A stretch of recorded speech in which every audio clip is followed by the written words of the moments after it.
ఓం నమ శివాయ. మహాశివరాత్రి పర్వదిన సందర్భంగా విచ్చేసిన అశేష భక్తులందరికీ నమస్కారాలు తెలియజేసుకుంటూ, ఇక్కడికి విచ్చేసిన మన ప్రియతమ ముఖ్యమంత్రి నారా చంద్రబాబు నాయుడు గారికి మనస్ఫూర్తిగా నమస్కారాలు చేసుకుంటూ, ఇవాళ మహాశివరాత్రి.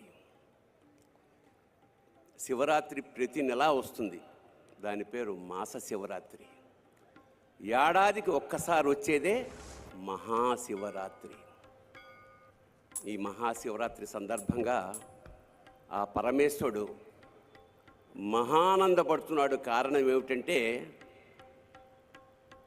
శివుడు ఇవాళ చంద్రబాబు గారిని ధరించి చంద్రశేఖరుడయ్యాడు. శిఖ మీద ధరించాడు కాబట్టి చంద్రశేఖరుడు. అలాంటి ఇవాళ తెలుగు జాతంతా గర్వపడేలాగా భవిష్యత్ నిర్దేశనం చేస్తున్న ఆ మంత్రి మండలందరికీ చాలా ఆనందంగాను గర్వంగాను నమస్కారం చేసుకుంటూ, సామాన్య స్థాయి నుంచి ఇవాళ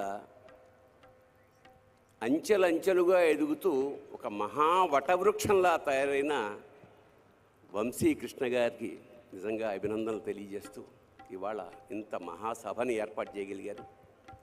అలాగే మహా టీవీ ఇవాళ మహాభక్తి టీవీగా కూడా ఇవాళ నుంచి ఆరంభమైంది. ఇంకా భక్తి ఎల్లడల యావత్ ఆంధ్రదేశం 2 రాష్ట్రాలకి వెదజల్లుతుందని మనస్ఫూర్తిగా నమ్ముకుంటూ, భక్తి అంటే విభక్తము కానిది భక్తి, అచంచలమైన ఏకారాధన మాట. ఈ సందర్భంగా ఒక చిన్న పిట్ట కథ చెప్పి ఆ తర్వాత శివతత్వంలోకి వెడదాం.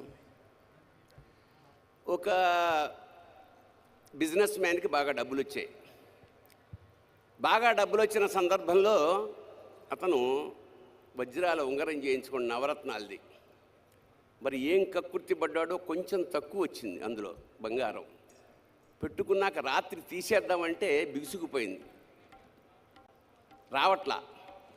ఏదో ఆయిల్ రాశాడు, కష్టపడ్డాడు, రాలేదు. రాత్రంతా ప్రయత్నిస్తే వేలు ఉబ్బిపోయింది. పొద్దున్నే భార్యకి చూపించాడు, వేలు ఉబ్బిపోయింది, ఏం చేయమంటావని. మరి ఎట్లాగా వెళ్ళి చూపించండి అంటే కంసాలి దగ్గర తీసుకెళ్ళాడు కట్ చేయించి. అతను అన్నాడు, కాదండి బాగా వాచిపోయింది, కష్టం, ఒకసారి డాక్టర్కి చూపించండి. డాక్టర్కి చూపించుంటే కట్ చేయాల్సింది అంటే ఏంటి, వేలు అన్నారు. కాదు, ఉంగరం. మరి ఎలాగా, రావట్లేదు. అప్పుడు వాళ్ళ భార్య చెప్పింది, ఒక పని చేద్దామండి, నాకు వెంకటేశ్వర స్వామి అంటే విపరీతమైన భక్తి, ఆయన్ని మొక్కుకోండి, అదే యాజ్ ఇట్ ఈజ్గా వచ్చేస్తుంది అని. సరే, వెంకటేశ్వర స్వామికి మొక్కుకున్నాడు. ఏమని మొక్కుకున్నాడు? స్వామి, ఈ ఉంగరం లూజ్ అయ్యి చచ్చిపోతున్నాను, దీంతో ఇది గనక పడిపోతే వచ్చేస్తే గనక నీకు ఉంగరం యాజ్ ఇట్ ఈజ్గా హుండీలో వేసేస్తాను అన్నాడు. వెంకటేశ్వర స్వామి ఇలాంటి విషయాల్లో చాలా హాయిగా చిరునవ్వు నవ్వుతూ అలాగే అన్నాడు. కట్ చేస్తే నెక్స్ట్ డే కల్లా వాపు తగ్గిపోయి ఉంగరం వచ్చేసింది. చెప్పాను నేను, వెంకటేశ్వర స్వామిని నమ్ముకుంటే ఎలా ఉంటుందో అని. వెంటనే తిరుపతి ప్రయాణం అయ్యారు వీళ్ళు. తీరా అక్కడికి వెళ్ళేటసరికి పేపర్లో గుండె పగిలే వార్త ఏమిటంటే, బంగారం ధర అమాంతంగా 100 రెట్లు పెరిగిపోయింది. అంటే ఇప్పుడు 50,000 ఉన్నది 5 లక్షలు అయింది అనుకోండి. ఇంత డబ్బు ఉంగరం వేస్తానన్నాను, ఇదేమిటిది అని చెప్పి అతను వెంకటేశ్వర స్వామితో మళ్ళీ ఒక కాంట్రాక్ట్ ఒప్పుకున్నాడు. స్వామి, నేను ఉంగరం వేస్తానన్నది లాస్ట్ మంతు, అప్పుడు బంగారం ధర ఇంతే ఉంది, ఇప్పుడు దానికి నీకు సంబంధం లేదు, అంచేత అప్పుడు దాని ఖరీదు 50,000 రూపాయలు కాబట్టి ఆ 50,000 వేసేస్తాను అని 50,000 పొట్లం కట్టి, ఓం గోవిందా గోవిందా అని హుండీలో ఆ డబ్బులు వేసేసాడు, దాంతోపాటు ఉంగరం కూడా పడిపోయింది. అందుకే వాడిని వడ్డీ కాసుల వాడు అంటాడు. అంచేత దేవతలతోటి మనం బేరం చేయకూడదు. అంచేత భక్తి అంటే నిష్కామ భక్తి, నిశ్చల భక్తి ఉండాలి. మరి మనం ఇవాళ మహాశివరాత్రి సందర్భంగా శివుణ్ణి వెతుక్కుంటున్నాం. శివుడు ఎక్కడుంటాడు?